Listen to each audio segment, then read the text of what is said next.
ल आज पार्ट 2 मा स्वागत छ है।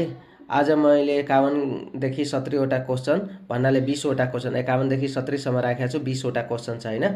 अनि तपाईँ यस्तै टाइपको भिडियो हेर्न चाहनुहुन्छ भने नेपाली गाइडलाई सब्स्क्राइब गरिदिनु होला र फेसबुकबाट हेर्दै हुनुहुन्छ भने फलो गरिदिनु होला।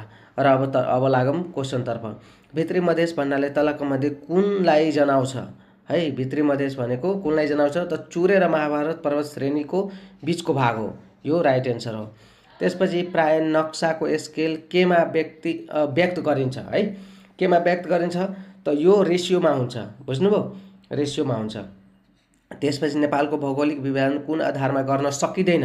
यसमा सकिँदैन भनेको छ है। क्वेशन राम्रोसँग पढ्नु होला। ऋतु अनि भूधरातल, नदी प्रणाली, हावापानी।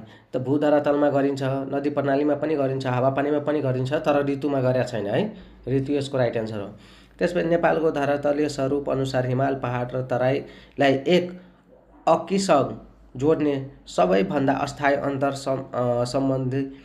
सम्बन्धित तत्त्व के हो। त्यो संस्कृति हुँदैन, नदी प्रणाली हुन्छ है यसको राइट एन्सर। त्यसपछि भौगोलिक हिसाबले नेपालले कति भागमा बाँडिएको छ। त्यो 3 भागमा है, तराई, पहाड, हिमाल। त्यसपछि तराई प्रदेशले नेपालको कति प्रतिशत भूभाग ओगटेको छ। त्यो तराई प्रदेशले नेपालको 15% भूभाग ओगटेको छ कि 17% कि 20% कि 23%। त्यो 17% यसको राइट एन्सर हो है। त्यसपछि नेपालको पहाडी प्रदेशले कति प्रतिशत भूभाग ओगटेको छ त पहाडी प्रतिशत 58 कि 63 कि 68 कि 72 त 68% है। त्यसपछि नेपालको कुल क्षेत्रफलको कति प्रतिशत भूभाग हिमाली प्रदेशले ओगटेको छ। त हिमाली प्रदेशले 15% ओगटेको छ है। त्यसपछि भित्री मधेसमा नेपालको कति प्रतिशत भूभाग पर्दछ त भित्री मधेसमा यो 85 हुन्छ यसमा है, त 8.5% है। अनि त्यसपछि अर्को प्रश्न फेरि भित्री मधेसले नेपालको कुल क्षेत्रफलको कति प्रतिशत भूभाग समेटेको छ। सेमै प्रश्न हो, यो 8.5% हुन्छ है।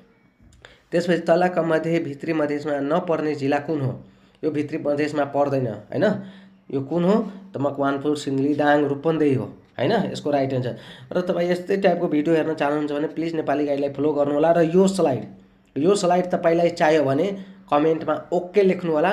म तपाईलाई डीएम गरिदिन्छु र शेयर पनि गर्नु होला। जसले शेयर गरेको हुन्छ, कमेन्ट गरेको हुन्छ, म उहाँलाई डीएम गरिदिन्छु है। अनि तलका मध्ये कुन जिल्ला भित्री मधेसमा पर्दैन। त यसमा पनि उदयपुर, सिन्धुली, मकवानपुर, सुनसरी पर्दैन है। अनि त्यसपछि तलको कुन जिल्ला नेपालको भित्री मधेसमा पर्दैन। यसमा पनि उदयपुर, सिन्धुली, मकवानपुर, रौतहट पर्दैन है। त्यसपछि भित्री मधेसमा नपर्ने जिल्ला तलका मध्ये कुन हो।